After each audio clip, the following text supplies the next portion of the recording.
Hello, everyone. Happy Monday to you all, and we are back with a new episode of Where's Your Heart?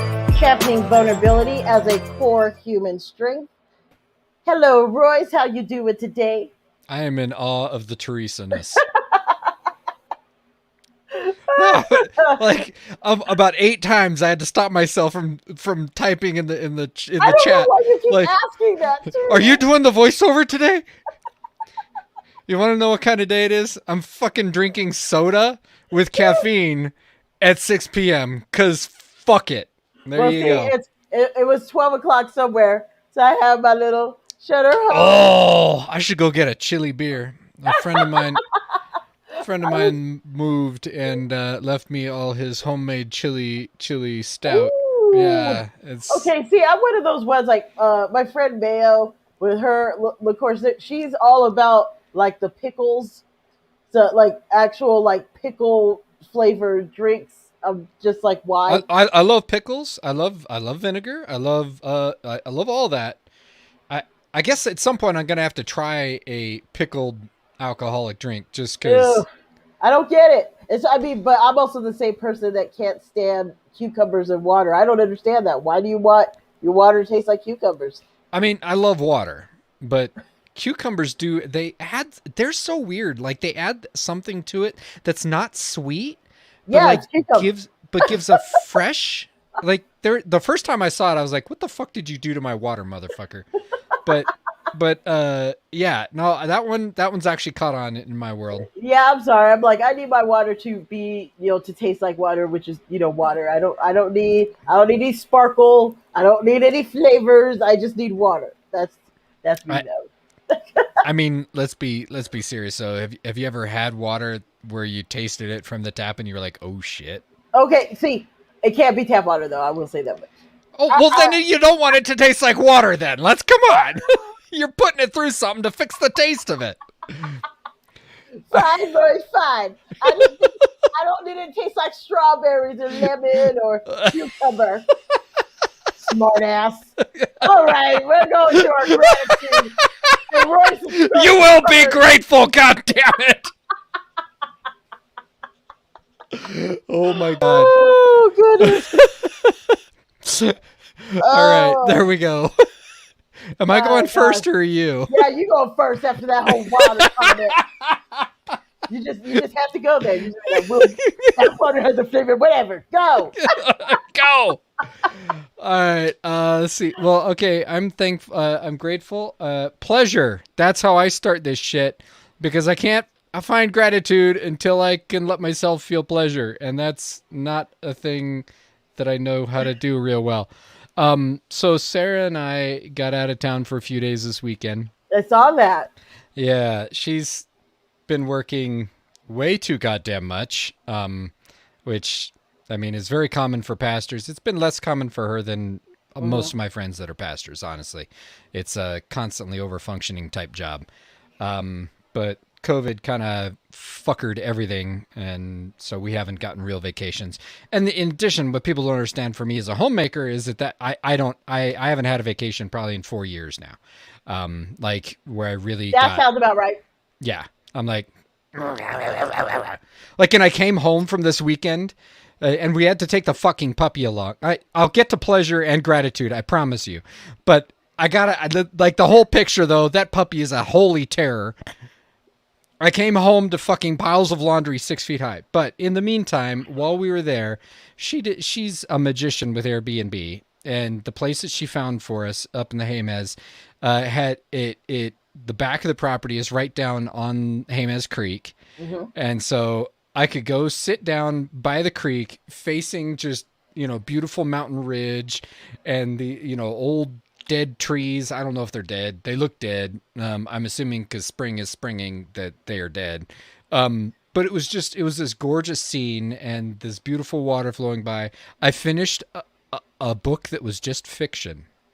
I finished a fucking Star Wars book, which I haven't finished in months. Number one. And number two, I got a good start on Mickey Kendall's Hood Feminism, which is a fucking amazing book. We'll talk more about that at some point. Mm-hmm. So that was pleasure. Just like sitting there reading with the water gurgling so loudly that was all I could hear. and like just letting go of stuff, I'm grateful for that. And My goodness, yeah, that sounds there you go. lovely. Oh my God, Teresa. Yeah. It was only a few hours. And then the dog was like shitting where she shouldn't shit and all sorts of other stuff. But, you know. Well, I have to say, mine is almost the same. Like, I'm grateful that we have this show to vet. I I need an outlet to vet. Um, Ah! yeah, I'm glad we have this. We going to get a Teresa rant? Oh my God, I'm hoping that it doesn't go too crazy. I'm just gonna say because we talked a little bit about the whole Little Nas X thing last Oh, yeah. week and how he like blew everyone's mind and everybody's going crazy about that. And I saw a post from somebody that's on my friends list that essentially he's a black father, has two sons, and as he saw it, this came after Kid Cudi appeared on Saturday Night Live wearing a dress, and he was wearing it as a tribute to Kurt Cobain. And pretty much this person felt like this is what media is doing to our black men, and this is what the narrative is, and you do need a parent because then you're going to have your kids end up like this. And it was a moment that was really frustrating as a Hmm. black mother to two black sons. My thought process is always, I am not here to tell my sons who to be. Yeah. I can only frame them of what I see are good values of treating people right and never just judging them off right like that or feeling you have to be this way. You're going to be who you're going to be. And I want to be there to support it. But this notion of, in order to be, frankly, in the male anything, whether black or white, this whole macho, you have to be hard, you have to be this. Yep. Being a man is these things and nothing else. And if you go beyond that, you're not really a man. And I just thought to myself, I just see that as a difficult thing. If your son read that, and they might, I'm not saying they are, but if they Yeah. happen to be gay, you just put a light on why they can't come to you to have a discussion Yeah. if they are. Oh God, there's a million things there. Okay. I also have to ask, because I've had this conversation with I don't know how many friends that I would describe as black men, that the pressure, there's a way in which every single person in this country the norming that we receive is toward making us white men. And so I have to use my imagination of what it would be like to be a black man and constantly be told this is what I'm supposed to be and know that I never can be that, and how that would deform my ability to relate to people around stuff like this. Because where I can get away with wearing a skirt and people still, like, I just colonized the skirt because I'm a white man. And I did wear skirts I still wear a skirt. I literally almost every day. They're just more fucking comfortable. I live in a goddamn desert. Sorry. But all that happens when I wear a skirt is I colonize the skirt because I'm a white man. But when we talk about other people whose voices are already marginalized, I just think there's a demand for performance there that I don't know, and that I have to respect that there's more there. Even as I also, like, the part of me just stood up and screamed, "You just endangered your son's life." Because I see it from both sides. I really do. I see it from both sides. But it's one thing when you are a single black man. It is another thing when you're a parent. And I just feel that there are some things that oftentimes I just look at it like, yeah, there are some things my kids are going to do that I can't. But I saw that. yeah, that's all the hair cracking. But I could never imagine looking at my son and telling him he's less than because he's not the quote unquote what a black man is supposed to be.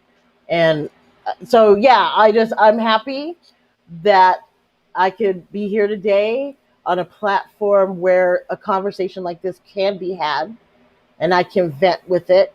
And I mean, gosh darn it. I know at one point we're going to probably have to have this as a topic after what I saw today. Oh. And just the sense of watching comments come in and talking once again about that video and having this mindset that how could he do this with this video? And it's like, you guys are still missing the point of why he did the video. And a comment made like that is it's just not helping matters. But everybody's entitled to their opinion. You know what they say. Even when they're fucking wrong. Yeah, exactly. I can't, Well, I mean, I guess the big question here is, so then how do we embody a different way of being? And that was the point behind starting this show. Mm-hmm. What if we had conversations where vulnerability is at the center? I'm having trouble with that today. I'm just going to put that out there. I'm being a defensive little fuck. I love your honesty. so like, how do we, because vulnerability is weakness. That's what I was taught growing up, even though it wasn't from my dad, right? Even though I had a home where we did our best to model other ways of being human. So yeah, we pick it up. Yeah, I think it's going to have to start with that discussion of openness, even looking back to why do you feel this is, why is this the only way? Why must this be the only way? And just really start questioning it. Yeah. So I also have to give a shout out to Zwadi Ajani. Peace and light, my friend. Thank you for tuning in today. And with a greeting like that, you are in for a special treat today, because it's going to be a neat conversation. Looking forward to it. So yes, thank you for being with us today. And I have to say, because it's going to lead into a segue of just being another thing we're grateful for is, of course, more subscribers to our channel. You're watching us now on YouTube, where this is where the show will air, only here exclusively on YouTube until we get tired and we want to move someplace else. But we're on YouTube now. Till we get the fancy software. Until we get the fancy stuff. And then, but as we're doing that, we encourage you to please click the subscription button so you can be a part of the fun every Monday. And then, of course, hit the notification link so you're aware of new content, which is always live, unless we do something else nifty and send you nuggets of stuff. We're going to start doing that soon, too. I was going to say, what are we doing here? Nuggets. What are nuggets. You talking about? I love it. Oh, Royce. No, that's not my fault. Don't Royce that. All right. So we are going to go on to this week's topic, which I am definitely wondering how the direction this is going to go. I'll be honest with you. I'll be absolutely honest with you. I mean, I was brought up that there are many things you don't talk about at the dinner table, at parties, and what was it? Politics, religion, and there's a third thing, which I can't remember. Politics and religion was pretty bad. You never did that. Never did that. These are the no-nos. Those are the no-nos. So to even touch on the subject of spirituality versus religion, I think this is going to lead to a really good show. All right. So you just got done talking about where does it come from that we can't be vulnerable, right? And yet here it is. We see right off the bat that there are rules for engaging with family and friends, and we don't talk politics and we don't talk religions. These are two methods by which the human animal has chosen to make meaning out of its life. So we just removed the vast majority of our meaning making from our conversation at Thanksgiving. Yep. So what do we have left? We got fucking the weather. It's all about politeness. It's all about politeness. That's what I was always at. I'm just but it's not even politeness. It's we're told it's politeness, but polite means to value somebody else's opinion, doesn't it? But in order to do that, they have to talk. They have to say something about it. I'm just gonna bite my tongue. Yeah, right. That's fucking polite. Fuck that. That's not politeness. So that's why we're here today. So and I'll say it's interesting too, the way we phrased this title, spirituality versus religion, is very much an American construct of let's create a false binary and pit these things against each other, because we are a winner-take-all bullshit country where we can only have two fucking parties. There can only be spirituality or religion. There's nothing in between. God. See, honestly, for me, I kind of feel like, I went to church from the age of 5 up until the age of 18. Like I was like during my childhood years, I was like it was about church every Sunday. They really didn't start liking me when I started questioning things at the age of 16 because just things did not make sense to me. It didn't make sense to me at all that they would say one thing and I'm like, but if we're all made in God's image, then how is it that it's just so many things? Oh, finish that. Finish that. If we're all made in God's image, how is being gay a hell-worthy trespass? How is being black a hell-worthy trespass? I mean, I was told by my pastor's, one of the elders there, that when a parent came to me and said that it's in the Bible that blacks and whites can't mix. Jesus fuck. I was like, where is that? And they were like, well, I'm not sure exactly where it is, but it's in there. So, and that's when you look at that person, you say, and this is why y'all were never allowed to read this shit back in the old school Catholic Church, and this is why this shit was written in Latin, so you motherfuckers couldn't misinterpret shit.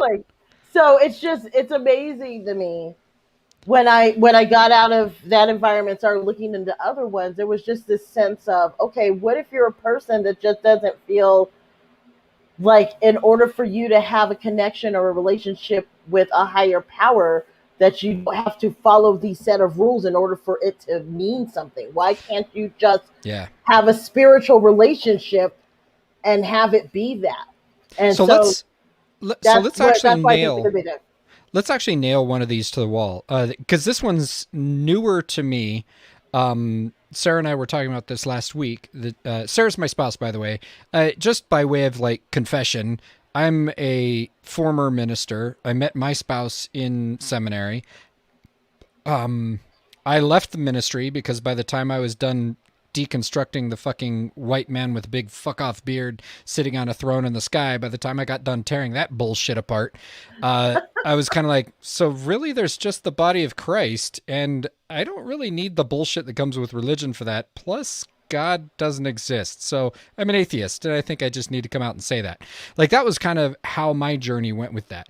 But she and I still talk about this stuff because she's still a minister, and I love supporting her. Plus, I know this shit, so it's fun to talk about. So she discovered this thing from a Jewish colleague who mentioned to her that notion that God created them male and female, that it's done in a rhetorical fashion, much like the rest of the Jewish scriptures, where really what is being named is two ends of a spectrum. So when we talk about the animals getting on the ark, it's the bumblebee and the elephant. And we just fucking fill in all the shit in between because we know there's more than just a goddamn bumblebee and an elephant in the spectrum of animals. But the way the U.S. has constructed these false binaries, it conflates this to there is only these two things. Just like we fucking conflate everything else to these two fucking things. And So once again, by relating to our Jewish brothers and sisters, we find that there's all of this wisdom that we have lost because of empire thinking around this stuff. So anyway, there's a little tidbit for you. The way we read these things is fundamentally fuckered 9 times out of 10. This is exactly why we're doing this show. And that's exactly it. Yeah. That's why we're doing this show. So we should get to it. Yeah, we're going to get to it. So, Royce, go ahead and please bring out our first guest. Okay. So our first guest is, she's one of my seminary classmates. So, I mean, let's start there. She's a spiritual wellness warrior. She slays dragons and stays hydrated, which is important, especially when slaying dragons. Yeah, that's important. She has graduate degrees in theology and spirituality and is a proudly crowned priestess of Obatala. She's a gifted spiritual director, advisor, and energy healer, and a speaker, teacher, and writer. She loves maduros, flowers, red lipstick, and a good twerk. Sonsiris, get up here. Hey. I love that she mentions about the twerking. Oh, yeah. Now let's start there. We're gonna start there. Okay, we're gonna circle back to this. But your first question is, what's spiritual about a good twerk? But and we're gonna give you a heads up on that one because I just want to hear your response because I think it's gonna be amazing. But we should introduce everybody else. Yeah, so go ahead and do that first. So, Marianne, once again, it's like I get to do another show with a high school graduate from my school. So we knew each other in school. Nice. But she's a small business owner who lives outside of Kansas City, Missouri. She's practicing. See, this is how much I'm not even following religion anymore. In fact, watch. Mary, what is this word? Episcopalian, really? Is that what it is? Yes. Yeah. It always sounded like a sandwich to me, but okay, that's a religion? Okay. She's incorporated her. Okay, come on. Episcopalian is the Anglican like Church. Catholic, Episcopalian. It's King the Henry. denomination that was formed because King Henry wanted to get a fucking divorce. Man, that always sounded like a sandwich to me. But it's a religion. Okay, great. And okay, so I'm being flippant about the divorce thing. That was really his motivation. But what the Episcopal and Anglican churches have really specialized in ever since that, their little reformation, is an embodied theology that is really helpful and very much devoid of practices in the U.S. So it's their theology is very much what's called an incarnational theology. The body is worthy. Think about that. Episcopalian, interesting. Well, the one thing I like about Mary is she has incorporated her faith into her company, HR Mavis LLC. Her logo is the sign of the Holy Spirit. She believes that her faith inspires her drive and perseverance and the benefit that she brings to her community and clients. She wants our listeners to know, as we discuss spirituality versus religion, she believes there is value in both. But spirituality should be a driver of actions. Religion is supportive of faith through education, fellowship, and a deeper relationship with God, but should not be the focus. So we're gonna discuss that. There's more. We're gonna discuss that. Just saying. Yeah. Okay. So our next guest, Royce, please continue. Is a borosilicate lamp worker living in Albuquerque. And by the way, that was my challenge. I had to figure out what the hell a borosilicate lamp worker was. Okay. For 10 years, his company, Jones Art Glass, has been creating handcrafted, mouth-blown pieces of glass, a lifelong passion discovered in 2001 after an apprenticeship left him hopelessly addicted to molten glass. I still want to know what that's about, too. In 2008, he opened the first of its kind hands-on glass education classes at Monsanto Day School, and in 2011, he opened his first solo studio, High Desert Flameworks. It specializes in one-of-a-kind glass gifts and flame-worked glass education. Now, yeah, I have to say the one thing that wasn't in here, because he sent me his bio. Yeah. The one thing that wasn't in here is the reason he wanted to be on the show. He is a pastor's son. And he's gone through this journey. Holy shit! Yeah. This is. So he's gone through this journey. So I was like, shoot, yeah, he needs to All be right. on here. So it was so funny because during the intro, he was like queuing up the camera and stuff, and he's at the get him up here. He's in front of the flame right now, and in my head, I'm like, this is his fucking holy place, man. Well, you know, we do classes called Sunday School on Sunday mornings. But everybody. Hey! I love it. Yeah, let me get that right. There we go. Sorry, I couldn't see myself. All right. Thank you all for having me. Yeah, well, I'm a PK. I'm a pastor's kid, a preacher's kid. My dad was a retired naval captain now, but while he was in the service, he was saved back in like 86, 87. And I remember getting a postcard from him. Spending all this week deeper into that. But yeah, man, happy to be here. So far, I love the show. Yeah, thank you. I didn't like to curse, so that's cool. And also, for what it's worth, to my man, the host I just met, I do have a skirt. Don't wear it every day. I got skirts and kills them, man. They're all more comfortable. So, hell yeah. I love it. See? Not a bad thing.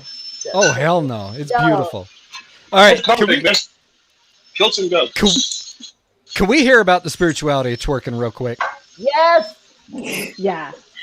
I mean,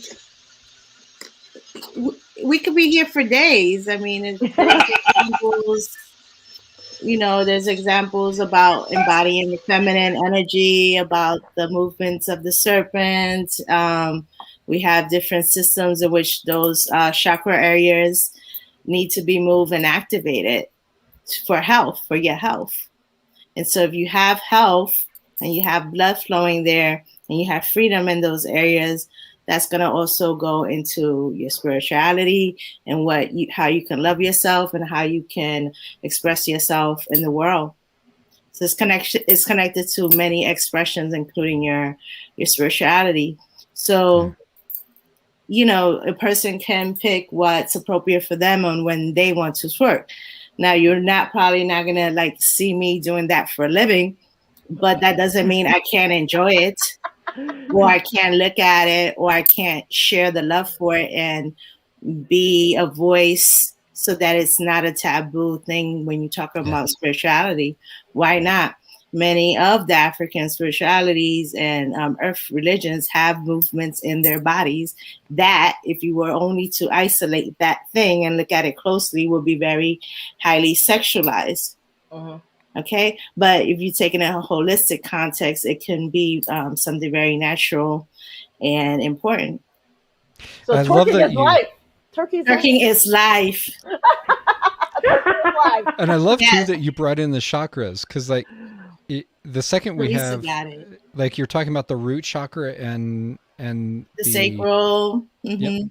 So you've got the chakra that we often attribute to sex, and the chakra that we attribute to rootedness, groundedness, being safety, the reproductive organs, all of those things. And that will shut down if you're in survival mode or if you experience a lot of trauma. And we know that a lot of times people end up going to religion, to spirituality, to church because they're sick, they're ill, they need help, they need a form of community, any number of those things. And so, for that reason, I just think it's important. Does that make sense? Absolutely. No, I read the book Pleasure Activism by Adrienne Marie Brown, and she talks about it in there. Your perspective is a totally different one than the argument that she makes. It's connected though on the freedom and agency around one's own body and being able to the pleasure that is inherent in being able to determine this is what feels good to me now. And that I can engage it. And so if you've done some sort of healing around trauma or any sort of abuse, many times we're forced to look at those things very closely. And if we do the healing work and when we connect with those things because we want to be more integrated and whole, then we can integrate our femininity. We can integrate, our sexuality because God made all that. God made all that. And so that falls under God's umbrella of creation. Now, I do think with everything, we got to be responsible. It shouldn't be. Yeah. Absolutely. We're all in our environments right now. Rashan is back. Yay. Yes. Oh, Rashan is back. Yeah. Yeah. Mm-hmm. So I have to say, Royce, you brought up something during one of the intros. You mentioned what's the difference between spirituality versus religion? Mary, I want you to tell our viewers what you wrote in our private chat of what's the difference. I don't know. Because in here it says money. And here it says money. And I had no idea if that was in response to what was asked. Although that's quite interesting. I would say that some people might. Okay, hold on a second. I was talking. You guys. It wasn't on that one. That was quite a while ago. I was like, that would have been awesome. It was the things that you can't talk about. The things that you can't talk about. It was spirituality. It was religion, politics, and money. It was politics, sex, and I don't know if you met religion. My friend Joe's family. His mama is just like, shoot, I have no filter. I will talk about sex whenever. If in polite society, you don't talk about how much money you make, or you don't ask somebody that kind of stuff, which I totally stick to. I think that's one. But the whole concept of obviously religion and politics, I don't believe in that at all. That's the first thing Royce and I started talking about in the back end. We started talking about politics. It went straight to the gauntlet too. She was like, "This is my opinion." And I'm like, "Well, to share with me your opinion, because that's where I am politically. Like, I must share with me your thoughts and perspectives, because I might learn something new today." Absolutely. And that is how I roll politically. Which my hard left and hard right, which I know your opinion, right? On the left, but my far right, far left. I'm not on the left though. No, but that we're not left. That the United States doesn't have an existence of a left, which is a new concept, by the way, that I didn't even contemplate. And so now I have a great hyper focus day, coming next. Which I like to do. I like to hyper focus on something so I can learn the most about it. Down the rabbit hole. Absolutely. Let's go. Giddy up. We're gonna do it now. Now learn everything about it. But the fact that you guys were talking about not being able to, I want to talk on the twerking thing, by the way, because Teresa, I'm sorry, I didn't say it correctly. Yeah, Sonsiris. Teresa is to smile in Spanish, and that's why I immediately went to that. Yeah. Teresa is a smile, but you're like the whole concept of the twerking. Super crazy awesome. Yeah. And then I want to add to it. You do anything cardio for 30 minutes and you immediately have an endorphin rush. I can tell you the minute my body goes into that 30th minute on cardio, because I suddenly feel okay. My life is okay. My husband is great. My house is not dirty. Like, everything is great. And so the physical aspect of what you're talking about is amazing. And I couldn't agree more. Yeah. As far as the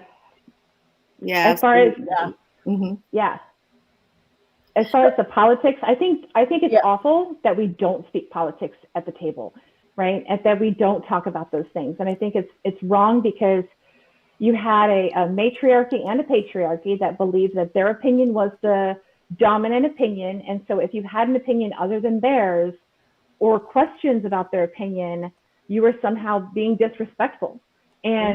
And that's not okay at all. We need to teach our children to have those kinds of dialogues without turning into hate for each other. And that's a big part of the problem in our United States when it comes to spirituality versus religion. Can I respect somebody who doesn't practice the same religion? Yes. Can I learn more about what they're doing and why? Yes. Does it mean that I am abandoning mine? No. Does it mean I'm disrespecting mine? No. It's just more education. More stuff to learn. That's how we get to know each other better. And I like the fact that you mentioned that spirituality should be the focus. Religion is important in terms of faith, but it should not be the focus. I learned a lot. I did actually religion hunt in my teens, right? Because I was raised Baptist. And I had some really bad experiences with the pastor-driven churches, where like all of the information you were receiving about religion was based off of that person's interpretation of the Bible and that person's interpretation of what faith was. And so I started like branching off. I actually went to a Baha'i church. And, I did end up coming back to Episcopalian. No, it's not fish. It's not the same as pescatarian. But that's what it is. That's what I'm thinking, fish. But it was, that's what you're thinking. It's like, it sounds yummy. But it's a food product. That's yummy. what it was. I will say we do practice the actual sacrament of the supper, because it follows, we follow it's the sacrament versus just the Jesus cookie and some grape juice. So we, the Jesus cookie is a long story, but we have like, this belief that somehow, because I have opened up to these other religions, somehow I have abandoned my faith. Couldn't be farther from the truth, right? My faith has always been there. It's just that I learned that my faith was not tied to somebody else's interpretation of what God said, because, there were prophets There, we do have people who still truly understand it, but their interpretation cannot drive whether or not I believe or not believe, and whether or not I love my neighbor. And I just, I really feel like of one thing that, there needs to be more discussions about that will help in the education is definitely religion. So yeah, I'm glad we're doing this. Yeah. So Rashan, I have to ask you, because it wasn't in your bio when we introduced you, but being that you brought up a little bit that, well, we talked about all that. So I know we're going to see more fire, but what was life like as a preacher's kid? Okay, so here's the deal. When my dad became a minister, my parents had already split up. That's probably a better question for my younger brother, because I was already pretty locked into the Albuquerque Black church infrastructure at that point. I'm part of the New Hope Baptist experience. Shout out to Reverend Jones, my very first pastor, and I'm not being facetious. So really shout out to Reverend Jones. So it was all right. Now me and my father were able to have like really, really deep theological conversations and stuff, because I have my own views. He's a Pentecostal minister. He runs an apostolic church. My younger sister is a Jehovah's Witness. So we honestly get together on Sundays and just don't talk to each other. No, we talk all the time. We just have some, but no one said anything. No, you know what I mean? We're very, very active, very vibrant in our various communities, so we like to get together and chop it up. So for me, directly after your question, as a preacher's kid now, I'll be 45 this year, so it's really, really terrific. I look at some of the pressures my younger brother grew up in, like, he plays drums in church, and he's a deacon at the church, and he's an usher at the church, et cetera, et cetera. And I look back to how that would have changed my upbringing. But we were still on pretty similar paths, because at New Hope, I played both the wise men, I played the sheep, I was on the step team. If you don't know what that is, you're more familiar with black churches. I mean, we can get deep into it, but it sounds like a step team for sure. We did come to Bible school. I'll tell you now, even in my 40s, I still am one of the fastest Bible drill verse finders in my clique. So, it was cool. It was a good experience. So, it's funny you brought up black churches. This was the one thing my church told me. Okay, I grew up at a white Southern Baptist church, and one of the things I was told was that because the music hour was like torture. It was torture. It was some of the saddest renditions of gospel music I ever heard. Oh no! Like if you needed to take a nap, this was the perfect time. So I remember when I went to New Hope for the first time. And I was listening. I was like, "What is this? Oh, what is this glorious music? Oh my God! They're clapping! They're drums! No, the double clap, not double clap. With the tambourine, I don't know about the double clap. Yeah. And so when I went back to my church, and I was like, "Well, I got to go to New Hope, and the music was just so lively." My pastor told me, "Well, man, like it's easy. That kind of beat." It's easy to look back and like maybe find like things that could have been different, or like frankly like there's definitely some level of indoctrination still make you uncomfortable. But like Sunday Jubilee Church Sundays, when like Mount Olive and Grace Chapel and New Hope and God's House will like all get together in different churches, and the choir goes to that church. Oh, that was fire! That was fire. Man, I miss those days. But yeah, they went and told me you can't listen. That's like devil's music. When you start adding like you can't. That's why you shouldn't. Gospel music's not supposed to be performed that way. Straight up fucking racist bullshit. I was just like, oh, really? Is that in the Bible too? Oh my Jesus! Fuck. Oh man. But like, see, for me, like, all right. So I grew up with a lot of white friends, a lot of Jewish friends, and so we had like drastically different church experiences growing up. So like I didn't realize how like I don't want to use the word wild or out there. I didn't realize how passionate black churches are until I started going to not black churches, and I'm like, y'all don't have any tambourines? Like in the whole building, no tambourines. That's great. You guys have to check out Mr. Bean, and he's English, so Anglican. I know what it is. I know what you're talking. I know what you're gonna say. So he has like this whole thing about the song, and yes, we the majority of our churches do have like the very like high choir, it's not gospel music, by the way. It's just the choral music, right? And we really like we connect with it, straight back from my roots of choral music in high school, and then my husband grew up with it, so that's something that we resonate with. We went to a church that was Episcopalian that actually had a band, and it took a bit to convince my husband that it might be a good idea to stick around. And we actually a non-denominational church that we've been going to here, because we during COVID we were it was really hard for us to get to a place where we could actually go to church, but it turns into their rock stars, and I'm like, oh, stop, you're pitchy, and like but there's some of them are fantastic, and I'm like, maybe I should join, but then I'm like, nah, I don't want to. But the music can be very somber, but there's a generation like my husband's where it's more holy, right? It connects them more. Whereas the young ones, we really like the rhythm, we like the beat because it connects us more. Those are the things that we in our in our late teens, early teens, we were actually connecting with. So like we're just like saying, hey, great, it's not the lyrics to Live Crew, so we're good. Well, it's just strange to me. Like you always say, make a joyful noise unto the Lord, and I'm just like, so how is it that it's bad how you make that noise? Like, right. that shouldn't be a situation that it's like, oh no, it's only this way. And it gets even more stark when you actually look at the original languages, because it's not even like we translate it as noise. If memory serves, that actually is utterance. So it doesn't even have to fucking make sense. Like that's the important part, that it doesn't have to like. So yeah. Anyway, blah blah blah.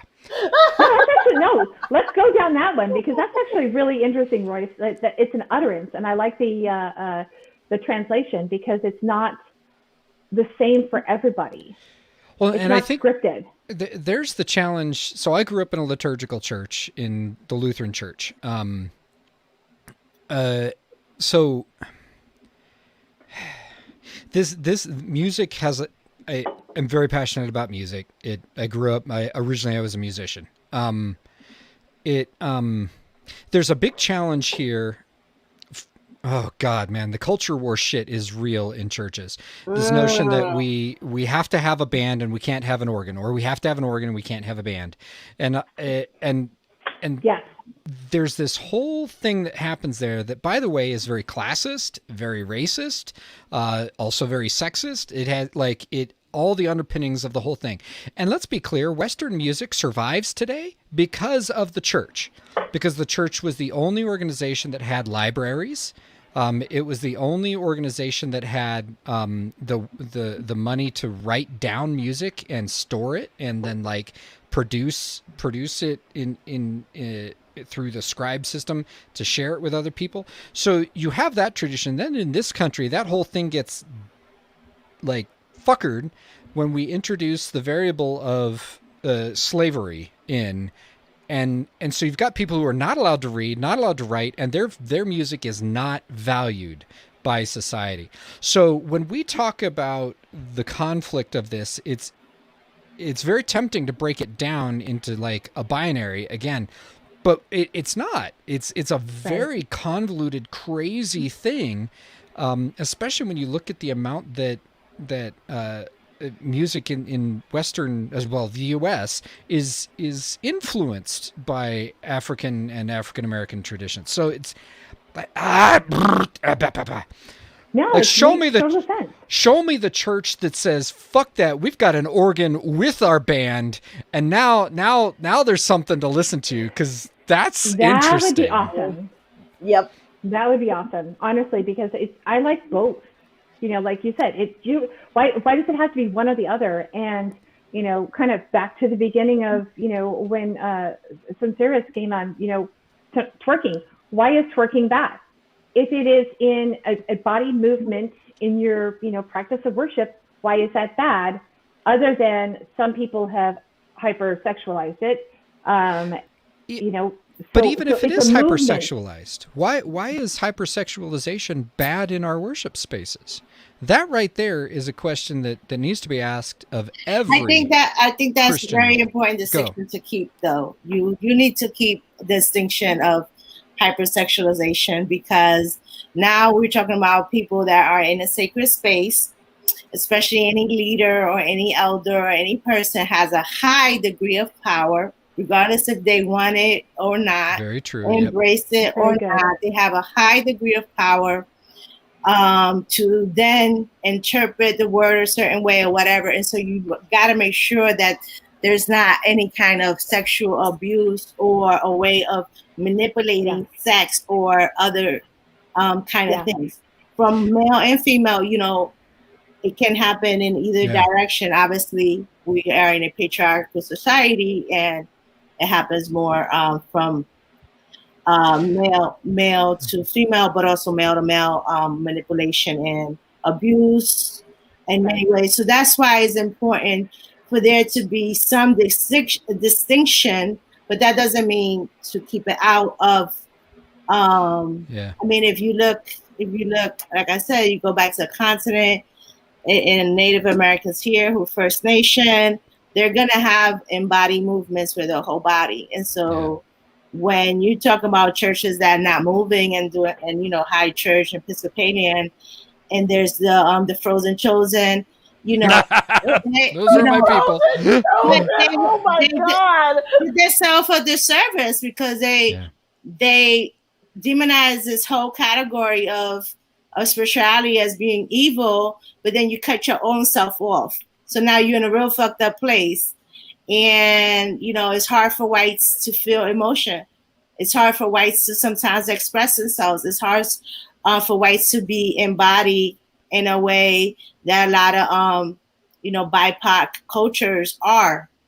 But it was something that was detrimental to their own self because they cut themselves off by colonization, by slavery, right? And all of these awful, awful things that with each cutting off split us further and further apart to here we are in, 2021 dealing with these awful things. Right. Yeah. And so that's why it is important to embody. And it's so funny because I'm like, of all the things in my bio, like that's what you want to focus on, right? And it's okay, I still include it in there, but it's like we didn't focus on my red lipsticks. We didn't focus on my spiritual degrees. We didn't focus on flowers. I talk about flowers in my bio. I have flowers. Is this your new place? It is my new place, yeah. Yay! You're completely moved in now? No, you're exactly right, Sonsiris. It's because twerking is a bit of a lightning rod. It's very easy to get people going with opinions around that. And I think I'm glad that you brought up like the power issues that have to be present if we're going to introduce things that have been labeled sexual into worship spaces. The other one that I heard as you were speaking is the challenge of that patriarchal gaze, the objectification, that like this, we have to be very deliberate and very careful. And there's also that part of me that's just screaming, can we please kill the puritanical bullshit already? Because it's fucking killing Some of us them all. put both their hands up. That's a big sign if they put both their hands up. But I mean, goodness, even with music, when you talk about sexualizing, I mean, like I said, music what landed in that category. Still to this day, there's some churches that will not put a beat to anything. Because it's just like, oh no, you can't do that. Movement of the body, oh, heaven forbid. Like, I don't know why we're still there. Why some churches are still there. I mean, it should be feeling the spirit. There's a denomination that you can't dance. You can't dance. Entire denominations, but that was the rule. But I think that's kind of like to the point is that the religion needs to match somebody's ability to grow spiritually, right? And so like if that's where the person resonates, then let that person resonate. I think where we start to get into some really dangerous territories when we say, my religion is the way to get to heaven, right? Yep. Where, exclusivity. It's this exclusivity where some religions, they love that stoicness and it resonates with people, and that's how they connect, and that's how they get that spiritual inspiration, or that's how they begin the worship service. That's fine, right? Because I'm not Buddhist, right? I did go to a Buddhist temple, but that's a lot of exercise, and my hamstrings were killing me after. They were killing me. That doesn't lead me to my path, right? That's not something that I resonate with personally, right? But am I going to judge a Buddhist? No, I'm not going to say that their path and my path, that they're wrong because of theirs and I'm right because of mine, right? I think that's kind of like the slippery slope that you get into if you say, like, everybody has to be able to put a beat together. Not really. Right? Some people, it just doesn't resonate with them to put that beat down, right? Some people it does. And you do find the older generations really feel like Sonsiris used the word sacred, the sacred versus the profane. And I'm going to say profane is the academic word. And, in the common language, it would be, the sacred, versus the secular practice of religion. Some people feel that connection to the Holy Spirit through the organ, right? It resonates with them, right? And I love talking about chakras because that organ music can really run through your body. But other people feel it in the drum beat. And it's great, and it's a great feeling for that person. Well, I mean, that was one of the things, Sonsiris, the last time you were on the show, we were talking about faith. And essentially, you were the one that did it for me. In a sense, I am part of a religion. I don't. It's like, oh God, it was non-denominational. Oh, what did you say it was? Not practicing a certain religion, but it was you're spiritual but not religious. That's what it is. Mm-hmm. SENR. You gave the Brahmins like, what? I have initials. What? Yes. So you have initials. You are that. Also, that helps you have a container. I'm glad that helped.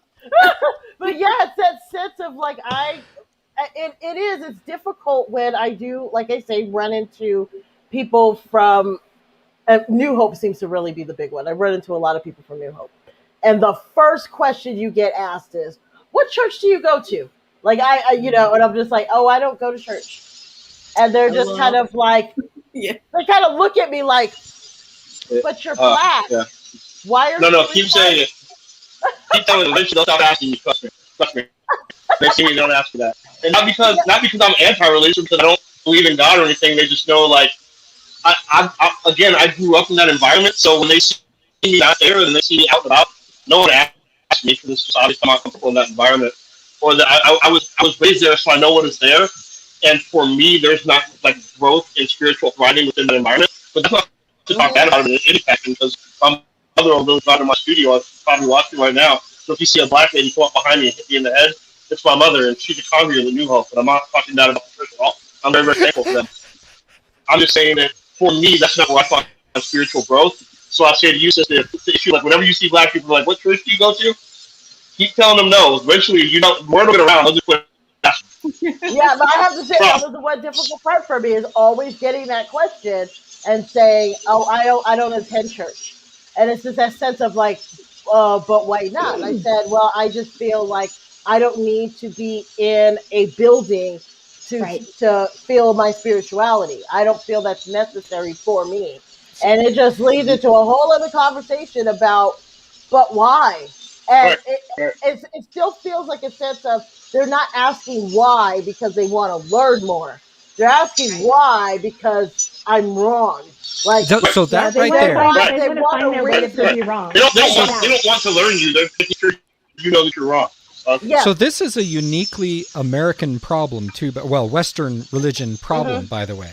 And it's the notion that my religious views or my religious experience, the purpose of my religion is to judge others instead of to shape my own experience in the way I walk the world. Yeah. That right there is a colonial impulse. It's an empire impulse. It's that mine must be used to overpower you. Like that this is, and that impulse right there is the problem. But let's also emphasize that, Royce. I think that you, we say Western, but it's really Christian, Catholic, yeah. you know, Well, and I just want to name it. Even the primarily. Buddhist folks in this country end up catching that disease, that mine is better than yours. Mine has to be better than yours to be valid. That's Right. that, like, what? How do you distort Buddhism to the point where that's what it becomes? But you know what? Let's not romanticize Buddhism. Let's not romanticize that's true. any religion. And let's not treat it as a monolith either. There are problems within absolutely those areas. We're talking about sexual stuff. We're talking about theology. And we see it in the Catholic Church, we see it in the Christian Church, we see it everywhere because it's a problem of the human nature. Okay. Yeah. And so I don't want to romanticize, you know, them before they got here because there's been issues. And I don't, you know, so I want to just be, but I also wanted to name that it is, and I identify as multi-religious. So I am Christian and I'm a priestess, you know, and when people ask me, I just look at them like, I don't care what you think. This is what my belief, and the conversation ends. So I think there's some part of you, Teresa, that needs to do healing around this probably, because after a while, it just, I no longer had a conflict about it because I was like, can I do that? When I no longer had a conflict, people didn't really ask me. Well, when I see in your bio that you referred to yourself being Christian and a priestess, and first time I read that in your bio when you were on the show, once I joined the show and you were on there, and I read that and I'm like, but how can that be?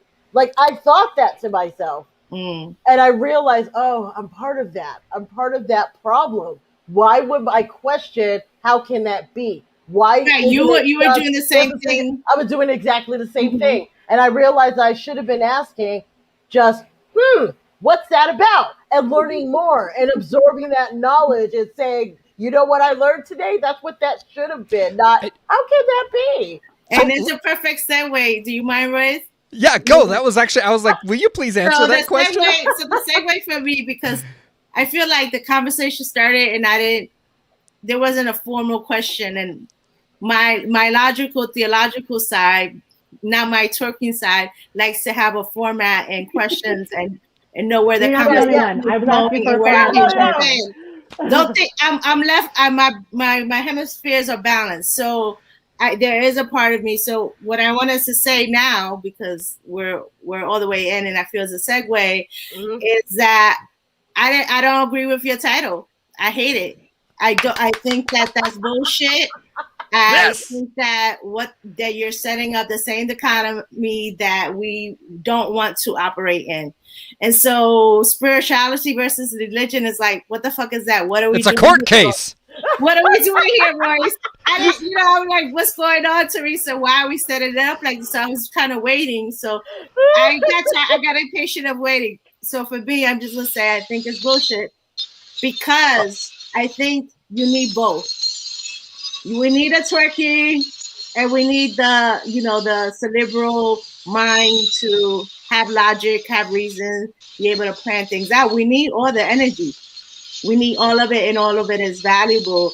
And so for me, even when a person tells me, because I talk to people about this all the time, and they're like, oh, I'm just spiritual, I'm not religious. But then when I look at when they start to, I'll ask them, well, what are you doing? Can you share more about that, right? And so they're sharing, and it's like, those things came from a religion. The things that you're doing are part of religion. The things that you're doing are part of somebody's religious practices. So there's a way in which if we go too far left into spirituality, there's no accountability. We're just taking what we want. We're not working with the hard part. Just appropriation. Often, right? But we all do it because we're living in a consumer, environment. The global economy is based on consumerism. So we're basing it on, okay, well, I want to take this here because I like my flowers and I want this, and I'm just going to pick it out. But then if I don't want to look at, like, I could just I could have just retired Christianity and be like, fuck it. I moved on and I don't need it anymore. Okay. So why didn't you? Like what? Well, why I don't is because I think people need to understand Jesus is not just for the Christians, man. Let me tell you, Jesus was for everybody. He came on earth. He was an avatar of God. In my belief, in my personal belief, I'm a Chavo Batala. I believe he was an embodiment of that energy, and he was in that context. And had I had my faith awakening in a synagogue or in a Muslim temple, right, then I will be those things. But my environment helped to shape my thoughts around what was happening spiritually. And I found community in Christianity. I went to theology, seminary and all these things. But I felt that because it's based on very white German constructs of religion, no matter, even if you try to do your own thing, they want you to study these people first, even though it's really irrelevant to, you understand what I'm saying? And so I left. Yes, I do. Very focused. You understand? It's very focused in one direction. So I think that, when we had the split with the church and then it became Protestant and Catholic, right? When we had the split, the Protestants threw out the baby with the bathwater. Okay, we're not doing the incense. We're not doing the saints. We're not doing these things. But it was detrimental. It was detrimental to Christianity, the Protestant tradition, I think, to get rid of everything. And so then it becomes this just versus, us versus them, us versus them. And I think we have so much to learn in African traditional religion. It's not your religion, it's their lifestyle. Even the people that are not religious have that, part of their belief system, part of their spirituality. So I think instead of pitting it against one another, I think if you're in a religion and you can deepen your faith, you're going to be spiritual. You're going to be almost too big for that community. And if you're very spiritual and you really lock in, you see, wow, those people fucked up in my church or in this community, but that had nothing to do with God. Or I'm very lonely. I don't have anyone to process these questions with, these thoughts with. I want a community. I'm going to go to the Wednesday night Bible study. I want to go to the Sunday, Zoom or whatever we're doing now. So I think community is important, accountability, because you can have somebody out there and be like, hey, I'm a priestess, I'm a minister. Where you go to school? Who ordained you? Who are your elders? Right? And so they're out there doing damage. And so for me, even though I didn't have to keep naming myself as Christian, and a lot of Christian people don't like it, I just don't care. I'm like, Jesus is for me too. You can't take that out of me, because that was my introduction into spirituality, was through Jesus, was through Christian context. And it just became, I see him bigger than the church. And so for me, it just, but I still have a religion. I still have church. And I feel for me, it's a mix, everything in moderation. And so I felt like I needed to do that. And then I felt I needed to do for both religions, because in one religion, well, I don't know, you practice that, stuff. They don't even know what to call it. So they're, demonizing it and using the arbitrary form of like voodoo to say, oh, that's that voodoo stuff, right? Which we know that's not true. Or, if you're in the African tradition, it's like, well, why you believe in them? That's a colonizer's religion, right? And this, that, and the third, I'm from New York right now. So you might not understand what I meant, but like, etc. at all, And so they also need to understand that, well, some of our people were taken from their countries and forced into slavery. Some of them did find solace in Jesus, and that's okay. Some of them did see God in him, and that's okay, because that helped, people to survive. That helped them create communities, that helped them create safe havens, that helped them do social justice work, so religion's not all bad. And spirituality is not all bad either. I think you need both, because you can go into the extreme. Have you ever met any like very spiritual woo-woo person? Oh yeah. And they're like, they're gone, they're lost, they're out there. like they have made some connection, but there's no container for them. There's no one to, in community, maybe reflect to them and kind of challenge them on having a better character, making better choices, treating other people better. And so I think that's why we the right action. Okay, so how's this for a title? You gonna change Where's it as your we head go? at I on just faith? changed it. Faith. Do you boo? Do you boo? Do you, boo? Well, I think that's, Sonsiris, you said a lot. You are so smart, and I really love the things that you brought up, because you said there's a community, there's a support, there's a brief back from your community on whether or not there's right action. Now, I am not a theologian, and I don't profess to have any kind of PhD in this. I only went to a Wesleyan church, and they required you to have a lot of religious courses. So I did get to study other religions, and I loved doing it because it helped me understand more about the other religions and how they are manipulated by man. There's a really great concept that starts and then manipulated by man as it goes along. So the Buddhism does have different offshoots that tell each other that they're not real. And then they're not the true path and they're not the right path. So that happens, right? And same thing with all of the Muslim faith and the Christian faith, right? So we have a whole bunch of people saying, my way is the right way, and my way is the only one to heaven. And I might share a Jehovah's Witness story later, but it's the ability to say, you know what, in spite of all of that, I'm still faithful and I still go to church, because I recognize that all of those things, my God transcends those things, right? And so I do get pieces of good information and pieces, and because I have a great relationship with him, I'm able to discern myself the right action that comes from it, right? So I use the 10 Commandments a lot in my daily, regardless of whether or not you're faithful and of the Judeo-Christian faith. It's a pretty good script to live by in the 10 Commandments, right? There's a lot of things in there that, mean be a good person in your society, right? So, but then also in that, religion helps me understand more about my faith and why I have faith. And I do get that sense of community, and I do get that sense of inspiration. And then I do get that connection with the music, but it doesn't always have to be one or the other, and your way and my way might be different, but it's so wonderful that you care so much about your spirituality, that you practice something, right, that helps you be a better person. Even if you're not going to a church physically. My husband didn't go to a church physically from the time that he left England to the time that we got married and started dating. He just said God was, he was there. He was in the sunrise. He was a sailor. He was gone all of the time.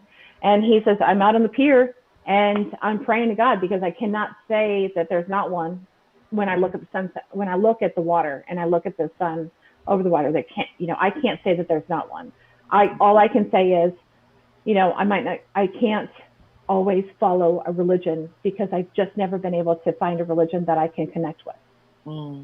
Yep. So our comments have been flying during all this. Tracy gave you the hands. And earlier, I love Zwadi's comment here to Rashan. It's like, I'm so tickled Tracy. that Rashan is creating while part of a major discussion. I love it. That to me kind of... Yeah, go. You got a response, man? Yeah,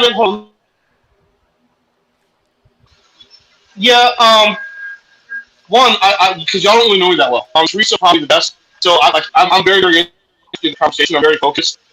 And if it seems like I'm just kind of working my way through it, I apologize. I got my Bluetooth on, and I'm a deep multitasker, and this is just, I don't like to call my studio my church, because that gets into some issues for me. But I'll tell you that this is where I do my best thinking.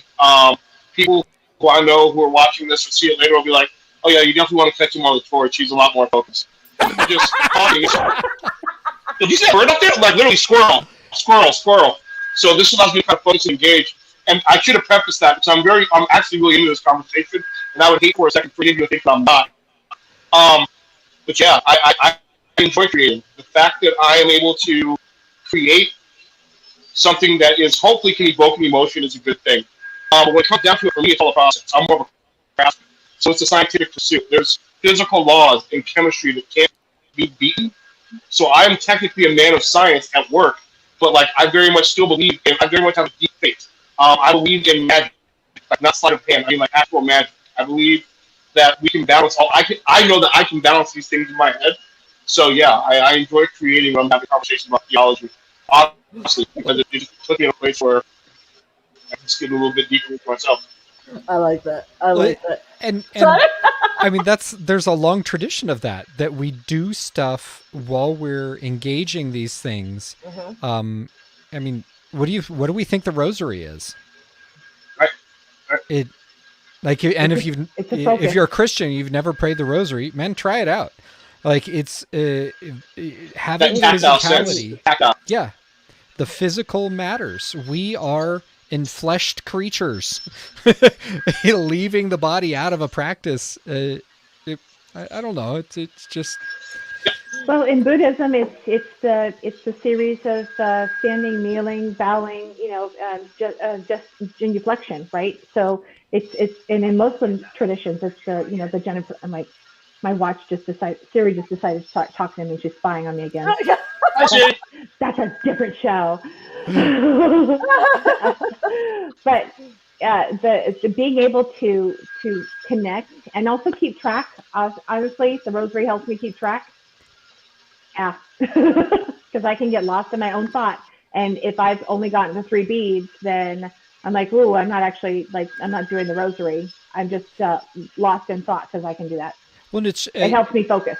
How many the 3 different major religions that I can think of right off the bat use beads on a string? Mm-hmm. Like you've got the Muslim tradition uses it for the 99 names of God. You've got different Buddhist traditions, and let's be clear, Buddhism has as many different denominational traditions as Christianity does. So let's be really clear. We're not talking about monoliths here in any sense, but they also use beads for aid in prayer. So anyway, there's a lot there. We're wrapping up. Yeah. I was going to mention there was a film of all things. Kevin Smith, who's one of my favorite screenwriters and directors, did a movie called Dogma. It got I love that movie. Love that movie. But there was a line. Great movie. A lot of fun. Yeah, exactly. And there was a line in there that I carried with me after I saw that film and still do to this day. And it's probably because Selma Hayek said it because, she's hot. But it made sense to me. She went and said they had a whole conversation about religion because really that's what the movie was about is, just how people are, this one's wrong and this one's right. And she went and was talking to one of the main cast members, and the cast member, the other actress asked her, well, if being Catholic isn't the right religion, then which one is? And she said, that's the problem. You guys are thinking about what's right or wrong, when the fact is there isn't a right one, because you guys are so self-righteous that you don't realize it's not about what faith or what religion you're a part of, just that you have faith. And I think that's what people need to understand, that it's not about whether you're Catholic or Christian, Baptist, the label shouldn't matter.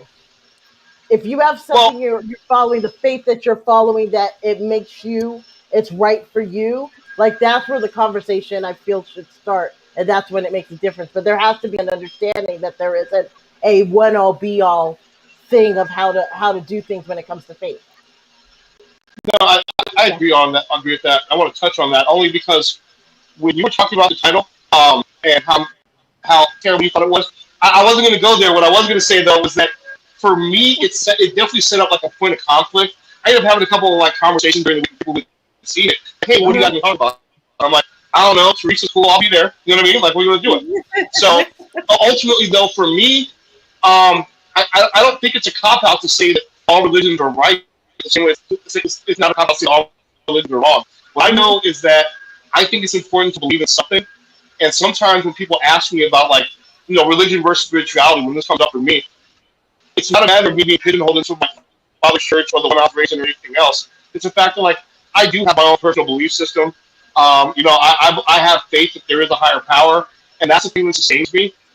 And that's the most important thing for me is that I believe you can't have religion and be spiritual, and that's part of what really intrigued me about this conversation was just trying to get across the point that it's just important. They set us up right now.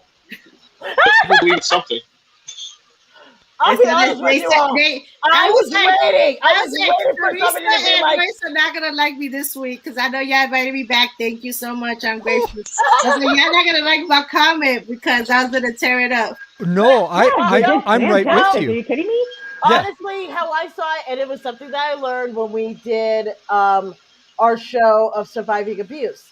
And it wasn't about the title. It was in a sense that I'm starting to realize I start doing things when we plan these shows that essentially will cause people to go, right, that is a dumbass title. Why they titled it? Because it will lead to this conversation. I knew you were going to like that title. Even me putting it out there, I was like, this probably isn't right at all. I don't think it's the title. But I'll tell you what, it got the conversation going for that last half hour. It did. Yeah. I just want to say thank you for folks that came to visit. I know Kuji, that's my nephew. I want to shout him out. He's multi-religious, queer, beautiful, intelligent. Y'all should have him on the show. Yeah, he can say God is present. And my sister, because she did my hair, so I want to shout her out. Oh, by the way, your hair looks beautiful. Lovely. You like this when you look. I wasn't sure. I did it for you, Teresa, because you gave me that. See, I'm telling you, I love that picture. And I have to say, I give it for anybody that can do braids because I realize, because I get migraines. He's a crochet. What? Faux locks. Yes, girl. Ooh. And then look, my hair is fresh. We're going to have to talk. We're going to have to talk. Okay. Thank you for coming, Tracy. Can I get a shout out to Tracy? Thanks for coming. Oh, yeah.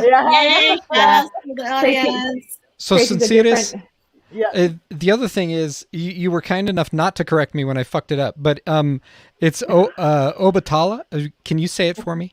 You can't ever say listen, Sonsiris. Sonsiris, yeah. Did I fuck that up too? Yes. God damn it. Sonsiris? You called me like Sonsiris, No, I thought I said Sonsiris. Sonsiris. You gotta smile when you say it. I gotta smile more, okay. Exactly. I know, because you like to be this little angry guy, but it's okay. I'm going. You know him. I love it. Listen, the show is awesome. I love the show. The show is awesome. He's doing his expression. I love Royce. I love glass blowing man. I feel like I was on the show, the glass blowing show with the competition. There's a glass blowing competition show. It's really intense. Yeah. Okay. And I appreciate Marianne as well. It was so nice to meet you. Thank you so much for all of your commentary and your intelligence. So everybody, before we go, please, I would like you guys to pretty much, praise yourselves and milk it for as much as you're worth, but share with everyone where they can find you online. I'll start with Mary because she popped up first. You can find me on Facebook, but you can also find me on TikTok. I'm Mavis and Mrs. Mavis, and you can also find me online at hrmavis.com. Nice. All right, next. My IG, the Sunny Side, DA.SUNNY.side, the Sunny Side, and Sonsiris, and to answer Royce is Obatala. Obatala. Thank you. Obatala. I like that. All right. Last but not least. I'm Rashan. Look, here's the deal. If you go in Google and you type Jones Art Glass, you can pop up all my social media places. You can probably just Google Rashan and Glass at this point, hopefully. Lord willing. But yeah, man, I'm out there and I'm always happy to chop it up about these issues and many more, man. So thanks for having me on. I appreciate it. So yeah, we're going to add these to our link tree, so you'll be able to find them there too. Whenever you click on our post, the link tree will be there, so you'll be able to find them. So thank you guys for coming on the show tonight. We appreciate it. Bye. Yeah. Bye. Thank you, Royce and Teresa. Bye. Thank you. Thank you all. Woo! I knew she wasn't going to like the title. I was waiting. I was waiting, patiently waiting. I knew she'd say something. I But I'm love it. glad she did. I'm glad she did. Well, yeah, it was the best part of it. Like, Oh, yeah. I love it. and I my love it. fucking brain is so goddamn white sometimes. I'm just, erg. Anyway, okay. Look, I didn't know that was... Sonsiris has been trying to teach me your fucking name for 15 years. Let's be really clear here. Hey, that just Okay. goes back to that story of that guy that kept calling me Tracy for 15 years. And, like, after the 2 times I tried to correct it, like, I just, okay, fine, I'm Tracy. You know, it made him happy. Just, white brain. All right. Oh, my goodness. Well, thank you, I'm grateful everyone. for the persistence of friends. I think that's where I will put that. That sounds good. So kind, so kind. Well, thank you, everyone, for tuning in again for another Monday of Where's Your Heart. If you haven't done so yet, please click the subscription button. Have we hit 100 yet? Yo, we're like, I think 5 people away. 5 more people. 5 people to subscribe. Yeah. That's all we got to get. Okay, Melissa, I want you all to take a moment. Oh, shit. She's going. Please take this moment to share with your friends. Share the gospel of Where's Your Heart. Come back. It works if you're working. Subscribe now and pass it on. Share And the no, knowledge. if we hit 100 this week, I will still not change my stance as an atheist. But anyway, I'll still love you anyway. There we go. Even an atheist still believes in something. It's true. I believe in a lot of good things, but yeah. They still believe in something. All right. Good. Thank you, everyone, and we will see you next week. Say goodnight, Royce. Good night, Royce. Bye.